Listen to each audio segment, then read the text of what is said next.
My next guest is one of the top lightweight contenders in the country. He has fought on LFA, the PFL, and soon he'll be fighting at Anthony Pettis FC 9. That happens later on this month. He's the G. Nate Jennerman joins me right now. Nate, I appreciate your time. Welcome, man. Man, I appreciate you. When the Ultimate Fighter happened, you were one of the guys that like came out and showed a lot of support. So really appreciate it. So happy to do this. I wasn't really planning on talking about Ultimate Fighter too much, but I will say on that note, I was really bothered by that because I think there are two main real things that came out of TUF 31. And it was Conor McGregor's a bad coach and Nate Jennerman's a scrub. And I'm thinking to myself, like, well, the Conor McGregor stuff aside, it's like Jennerman has been in the game for a really long time. And I don't think there's anyone else from TUF 31 that got shit on as much as you did. Yeah. I mean, both of those things were both untrue. I mean, Conor wasn't a shitty coach, and I'm definitely not a scrub. I came out timid in the fight, and what happened, and I just got to work back from that. So it was an unfortunate way to show myself in front of the nation like that, but also at the same time, though, like it's one thing for like the. Sorry, I got poked in the eye today. Oh, I'm sorry to hear that. The wind's bugging me a little bit. So I'll try not to poke you in the eye next time. I'm sorry about that. But Nate, one of the things, like, kind of picking up on that, it's one thing for like the keyboard warriors and all the people like that to talk shit, but it's different because, like, in your case, the reason why I got so mad was because of what other fighters were saying, and then what like other like media publications were saying, and like. I know you're probably the type of guy that's probably not going to bother you too much. But at the same time, where did you kind of sit back like, wow, I didn't really expect to like get shit on by Renato Moicano of all people.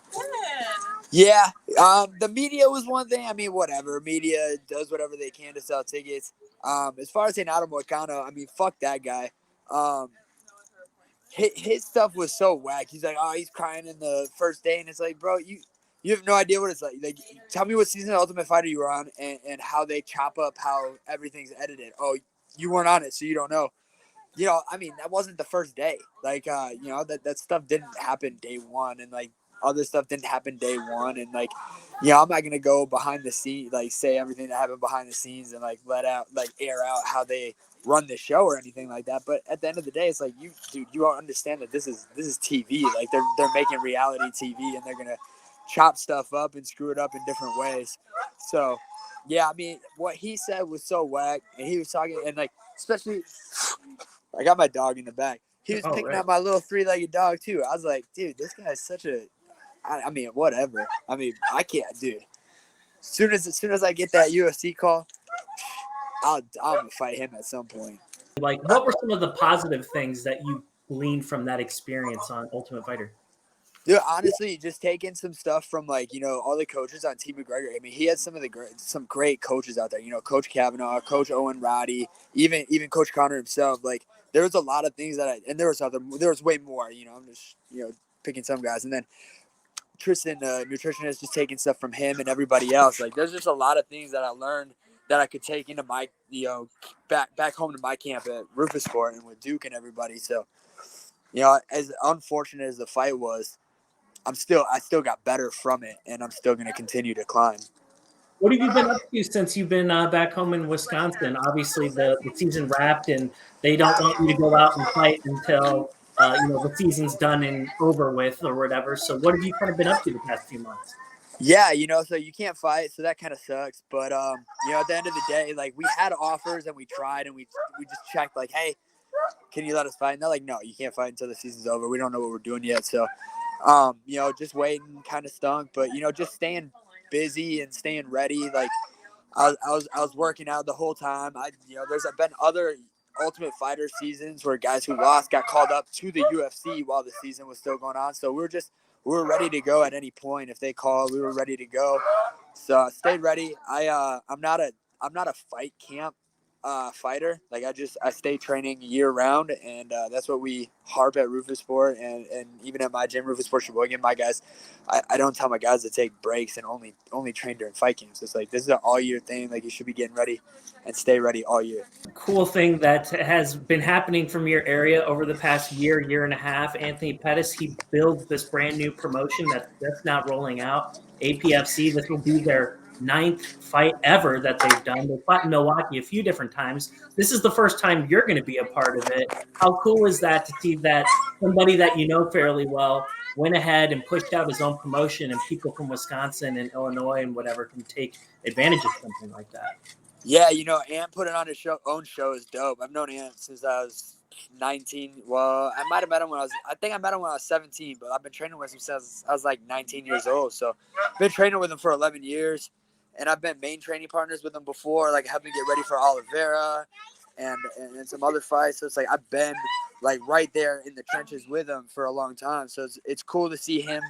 It's really cool to see his show take off the way it has, and then it almost felt inevitable that like, if I wasn't taken up by the UFC right after the Ultimate Fighter, that was a very good option to go back, fight for Ant, get on UFC Fight Pass, and then hopefully take care of that business and get right back on that UFC radar. At this point in time, you we're kind of trying to figure out what your opponent's going to be. I'm not going to ask you too much about that, but just kind of in general, at this point, you really don't know.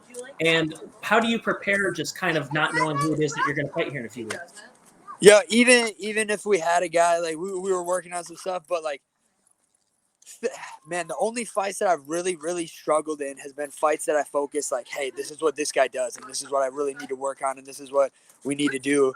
Where like all the other fights where I do super, super well, it's like I focus on me and what I do really well. And yeah, you're going to try to do your stuff, but I don't care. I'm going to do what I do. I'm going to get out there and do my thing. And that's what we're focused on, doing me, being me, making stuff happen. My wife is A1, putting the hat on because it's kind of chilly out here and I was shivering a little bit because, the bald head. I know very well. Doesn't hold heat in very well. So thank you, Mariah, my number one supporter. Absolutely. So Kanan's laughing. This is my number 2 supporter. Oh, there we go. So, Nate, we're kind of like at an interesting point. Like, I think of you, I think about somebody who's really difficult to find fights for because you have a ton of experience, and I kind of think you're too big for the fish tank on the regional MMA scene. I think that you're kind of at an awkward spot where it's like you win 1 or 2 more fights, and then somebody like UFC is going to call you up, somebody like PFL is going to call you up, and you kind of have both. You've had experiences with both of those promotions. Does anything kind of like stick out in your mind from either one in terms of where you might want to be long term? Yeah, I mean, so obviously, like, the number one goal, growing up and everything was always the UFC. There's other people that pay now, so like there's other options, and like the PFL is awesome, but they don't allow elbows, so that's like a totally different MMA game. And I really like my elbows, so like the UFC allows that. I like that. UFC does fight night bonuses, like you get performance of the night, you get fight of the night, and extra $50K on a night. Like my fight at PFL, it's like I was the only lightweight that finished a fight that night, and I mean I manhandled that guy. I mean that could have been a performance of the night at the UFC, and I get my pay plus an extra $50K, and I'd be a real happy man. When you think about the UFC lightweight class, like I'm looking at it, and there are a lot of people that have been competing in that weight class for a long time that are kind of moving on to other things. And I feel like the division itself is going to open up, and you're going to see a lot of like the younger guys, the unranked guys really start pushing. In any event, are there any other people in that division that you like in terms of who you'd like to fight? Honestly, there's a lot. I mean, but I'm on the outside. I'm not gonna call names in the UFC when I'm not even there. So like, that's just kind of like not a thing I would do. But there's a lot of fights in the UFC that like, man, there's a lot of guys in the UFC that I just really think I think I could put them out in the first round. So it's unfortunate that I'm not there yet. So now I just got to handle business and get there. So man, yeah, I'm not gonna call names, but Hey. there's a couple guys on my list that I'm like, man, I could call him out right away. That'd be a good fight, and because I really want to fight Marcano, but like everybody, I talk about it, and then I'm like, that dude's like just outside of the top 15. It's like if I were to get into the UFC, win a fight, and then like call out Moicano, and then like in the event that I beat him, like Dana's would be like, yeah, you don't get any more easy fights now, and it's like, Hey, wanted to build up. I completely understand. Well, back to the task at hand, Anthony Pettis FC 9. This will be your first fight back in quite a number of months. I'm sure you're really excited to kind of go out there and just kind of remind people of kind of who you are and all that. For people who've never seen you fight and they've only seen the TUF fight, what can they expect when you make the walk here in a few weeks? Yeah, it's gonna be the first time in a while. Obviously, Ultimate Fighter, like the recording was in like February, March, but that was like such a non-fight that I felt like since I fought PFL last June. It's been a while since I fought, so yeah, be on the lookout. I mean, I've been working on a lot of stuff. Me and Duke, me and Kush, me and Chris Wright. All my coaches, all my teammates. We've been working on a lot, and I'm a lot better. I'm excited to come out there and just show the things we've been working on and the killer mindset. And last fight, my biggest thing was that I was timid and I didn't start off the way that I like to. And I promise I'm gonna come out starting this fight off right away. All right. Well, ladies and gentlemen, make sure that you tune in for this one. It'll be on UFC Fight Pass. You are not going to want to miss it. Well, Nate, I really appreciate your time this afternoon. I wish you the best of skill here in a few weeks, and I look forward to having you back really soon, my friend. All right. Thanks, man. I appreciate it.